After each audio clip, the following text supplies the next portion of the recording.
Hello everybody, welcome to this video which is about configuring and verifying router IDs. Now this is in relation to chapter 22 of volume 1 of the official CCNA certification guide. So we're going to be looking at the router ID selection. Now the router ID is what identifies a router in an OSPF area. It's a 32-bit dotted decimal notation values. So for example, 1.1.1.1. Now, the router ID can be manually configured or automatically configured. The manual configuration is done by using the subcommand router-id, insert the router ID you want to use here. So router-id 1.1.1.1, for example, or router-id 2.2.2.2. So that is the manual configuration. The automatic configuration is using the highest IP address of all the working loopback interfaces that are on the router. So what is actually a loopback interface? You might be wondering. A loopback interface is a virtual interface that can be configured with the on a router. Now, so it's I will tell you we will look into the actual command that we use, but basically the virtual interfaces, and those are always in an up state unless administratively shut down by the network administrator. Now, this makes them the preferred type of interfaces for router ID selection, unlike physical interfaces. Why? Because they're more reliable. The status of them is more reliable than a physical interface, which could go down for various reasons. So what we need to remember though is if no loopback interfaces are available, then the router will select the highest IP address of the physical interfaces. Okay, great. So then the obvious question now for loopback interfaces is, well, how do we actually configure a loopback interface? So what we do is interface loopback, and then we insert the interface number. Okay, this is going to be an integer value, and that is how we'll do a configuration. So let's actually jump into a lab and take a look at loopback and physical interfaces now. So if we go into a lab now, which is about configuring and verifying router IDs here. So the objective of this lab is here. So the OSPF router ID is used to uniquely identify each router on the network. So router IDs can be manually configured in OSPF router configuration mode. However, an OSPF router that is not manually configured with a router ID will perform a router ID selection process. So in this lab, you will explore how OSPF chooses a router ID. In addition, you will manually configure an OSPF router ID. So the lab topology here, we've got 3 routers: router 1, router 2, and router 3. 2 switches connecting off router 2 and 3, and then we've got 2 PCs connected to one is connected to each switch. So what we're going to be doing is task 1. So explore router IP configuration. So in this task, we will be exploring how each router is configured in order to predict how OSPF routers will be selected after OSPF is configured. So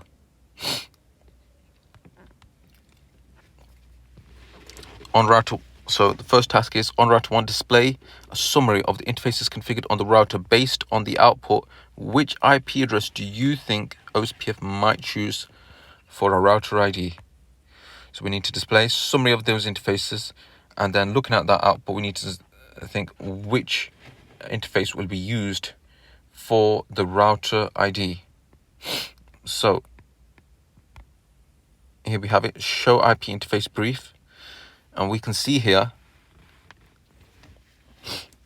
we've got 6 interfaces here, 7 interfaces. So we've got 2 fast Ethernet interfaces, you've got 3 gigabit Ethernet interfaces, and then we've got 2 loopback interfaces.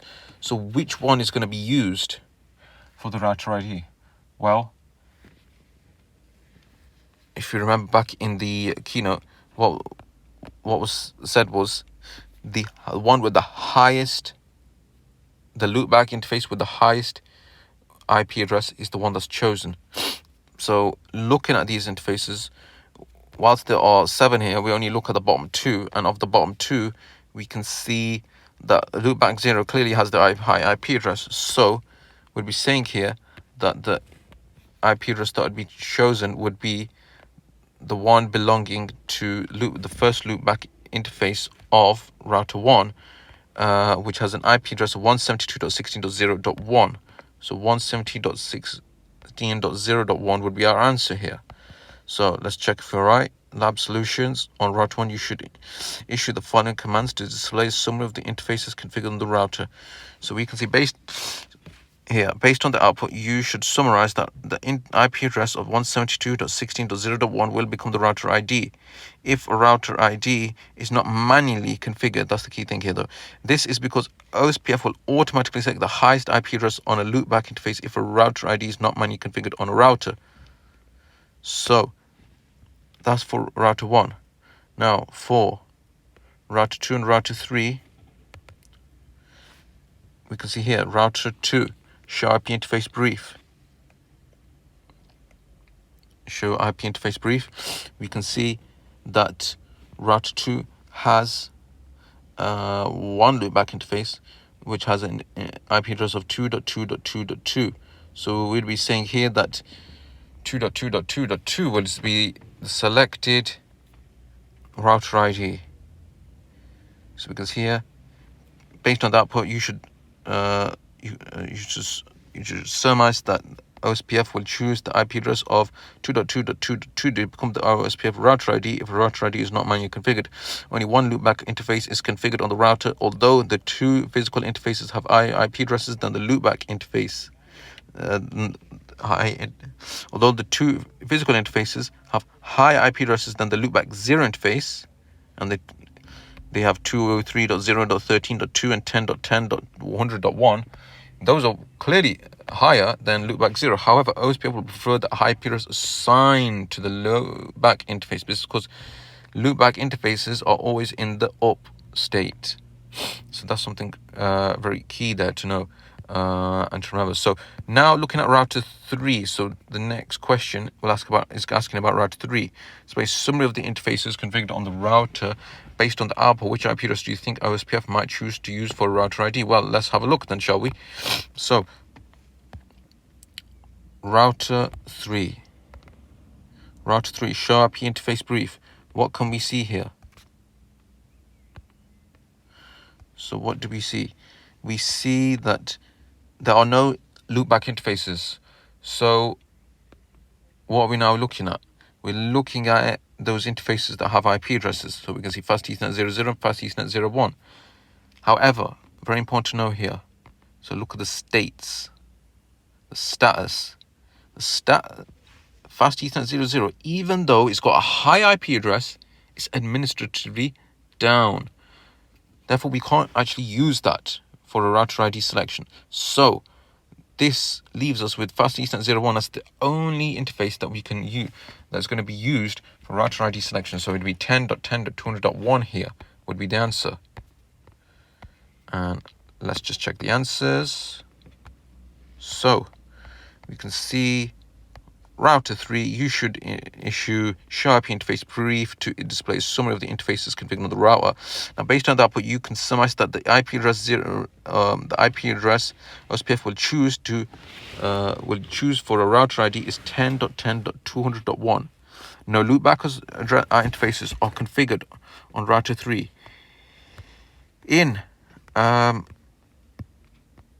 In addition, although 10.10.201 is lower than the IP address of 200.0.113.6, that is configured on the fast Ethernet 0.0 interface.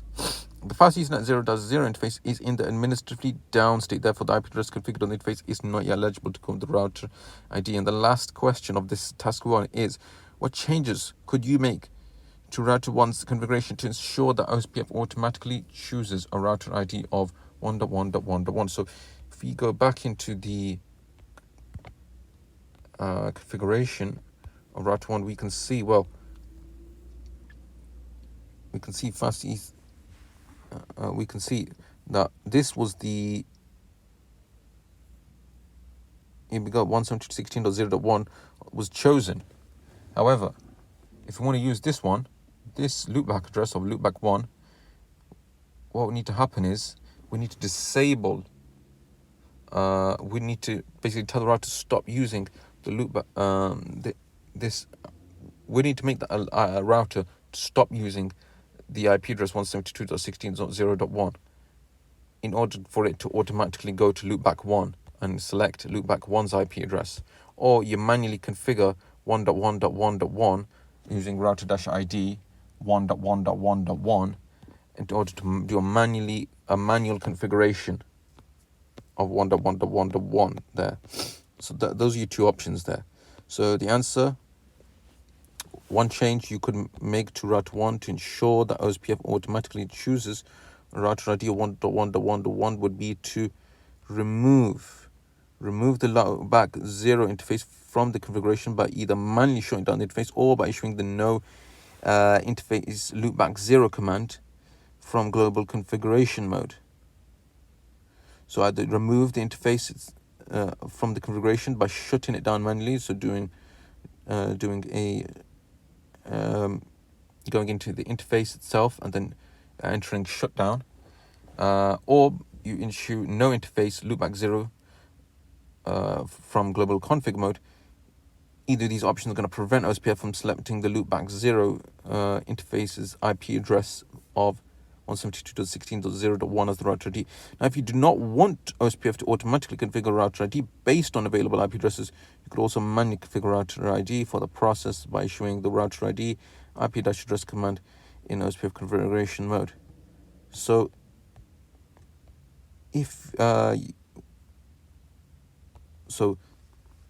those were the two options there. Those were really the two options. You can either manually shut it down, or you can enter no interface loopback 0. One of those two options. You wouldn't, for this question, you would not actually, you can't manually configure it because the question asks automatically. How do you ensure that router 1 automatically chooses 1.1.1.1? So, ignore what I said previously. It would be one of the two options, either no interface loopback 0, you can enter that, or you can manually shut down the interface. So there'll be the two options there. So this now brings us to the end of the video. So thank you so much for watching. I hope you've found this video informative and useful, and I will see you in the next video. Thank you so much for watching. Thanks.